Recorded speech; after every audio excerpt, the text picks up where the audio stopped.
10 facts about LeBron James you didn't know. LeBron James is not who you believe he is due to his drug addiction and multi-million-dollar scandals. Here are 10 facts about LeBron James that you may not have known. The first is the time he nearly lost his life in a plane crash. The incident began with this play.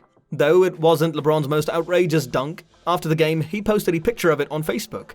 But by the time it received a few thousand likes, the photographer, Steve Mitchell, turned LeBron's post into a legal dispute. What are the untold truths about LeBron James? What is the unknown side of LeBron James? What obstacles did he overcome to reach this stage? Want to know more? Then what are you waiting for? Let's get started. Hello there, welcome back to my channel. Today we are going to discuss 10 facts about LeBron James you didn't know. Mitchell usually uploads his photos online where you can buy a license to use them. So when he saw LeBron post his pics all over the social media for free, Mitchell contacted his lawyer to sue LeBron for copyright infringement and demanded $150,000 in damages. When LeBron heard about the lawsuit, he felt Mitchell was being overly dramatic. LeBron James countersued Mitchell for $1 million, forcing the man into bankruptcy. Now let's take things to another level where one bad decision cost LeBron $50 million. Following LeBron's losing season with the Lakers, he traded nearly the entire team for Anthony Davis. At first, this seemed amazing until LeBron realized that he had overpaid by $1 million. Anthony Davis wore the number 23 throughout his entire career, and LeBron James already wore it while he was a member of the Los Angeles Lakers. However, LeBron knew how important it was to Anthony Davis, so he gave him the number as a token of his appreciation for moving to Los Angeles. However, as soon as LeBron announced that AD would take over as the number 23, he received a call from Nike with some terrible news. Apparently, the next season's NBA fan gear has already been made, including millions of LeBron James jerseys with number 23. The only way to change numbers was to destroy all the inventory, and considering that NBA jerseys can cost at least $50 each, LeBron decided to wait it out. He stayed with number 23, which forced him to choose number 3. And the following year, when he was finally allowed to switch numbers, he realized he no longer wanted 23. A 17-year-old LeBron was already at the top of the sports world because not only was he dominating basketball, but he was also becoming an even more legendary football player on the field. And nobody had ever seen anything like LeBron from his sophomore to junior year. LeBron had racked up over 100 receptions and 23 touchdowns and was already being compared to legendary NFL players. LeBron's future was therefore uncertain when D1 offers came in. In a summer league game, it was either going to be pro football or basketball.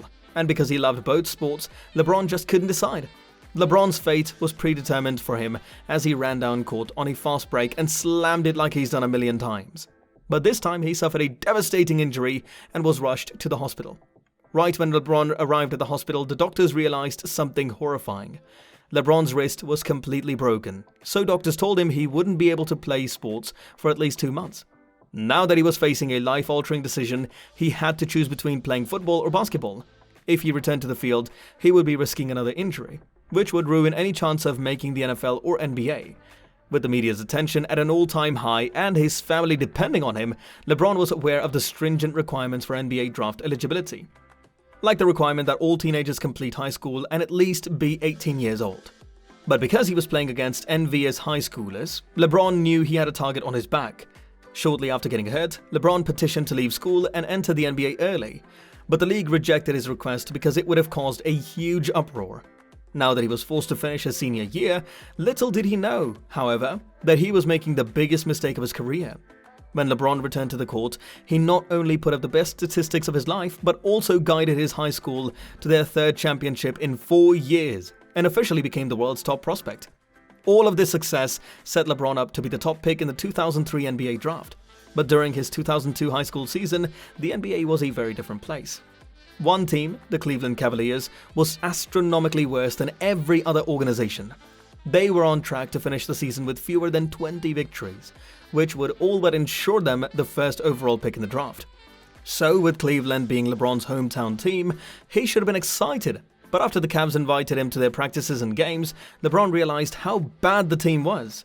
He didn't want it to be a Cavalier, but he had no choice. Eventually, Cleveland finished the year 17 and 65, securing the top pick. And when draft day arrived, it was official. LeBron was now a Cavalier.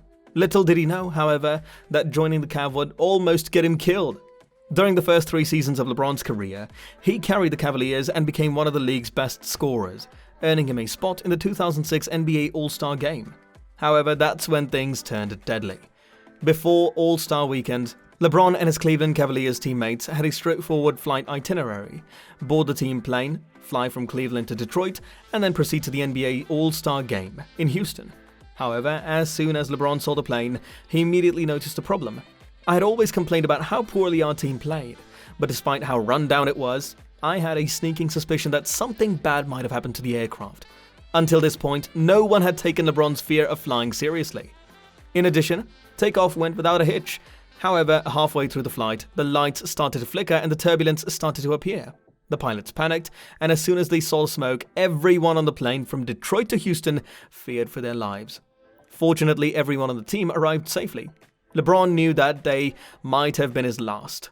So when he got off the plane and headed to the stadium, he made sure to win the game and take home the MVP award. However, even narrowly escaping death is nothing compared to the insane fan who pretended to be LeBron's father to rob him of millions of dollars. LeBron shared his feelings about growing up in the dark and not knowing who his real father was with the world. After earning his MBA, LeBron put his father's absence out of his mind and concentrated on being a great player. At first, it seemed like nothing could stop LeBron until he unexpectedly encountered a scandal that would change his life. LeBron and his mother Gloria were being sued for $4 million after a DNA cover-up incident when a man by the name of Lester Bryce Stovall suddenly claimed to be LeBron's father. They agreed to a DNA test because they were desperate to find out if this man was telling the truth. When the results came back, Lester was not the father, despite what LeBron and Gloria tried to make it seem. In 2011, the court investigated the matter and decided that Lester was seeking to settle the dispute for personal advantage. As a result, the lawsuit was dismissed, and LeBron has never mentioned Lester again. LeBron is still unaware of his biological father. LeBron had been concealing stuff, but now he came clean. LeBron stated that I go home and drink wine or drink tequila every night. It doesn't matter, none of that stuff matters to me.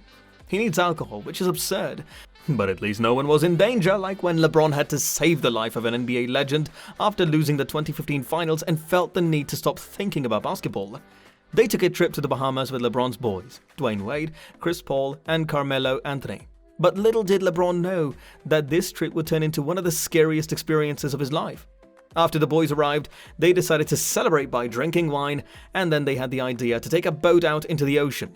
However, as they got farther out into the water, the wind and the waves picked up, and all of a sudden, Carmelo was drowning. Everybody had to think that LeBron was the only one who could swim. He saved the lives of his friends. LeBron has always had his sights set on a different line of work. In 2011, he made a covert $6 million investment in the football team of Liverpool, and when the news surfaced, nobody gave it much attention. However, there had been a much deeper strategy in place all along. Everyone is aware that at this point in LeBron's career, he is only after two things: championships and his idol, Michael Jordan. What did MJ do at the end of his own career? Join another sport? This is what really made LeBron's secret plan obvious when he posted Liverpool's logo on Instagram, and soon after, Nike announced LeBron's very own Liverpool clothing line. Subscribe to our channel to get our videos regularly, and don't forget to click the bell icon to never miss an update. Thank you for your time. We look forward to seeing you at the next one. Until then, peace.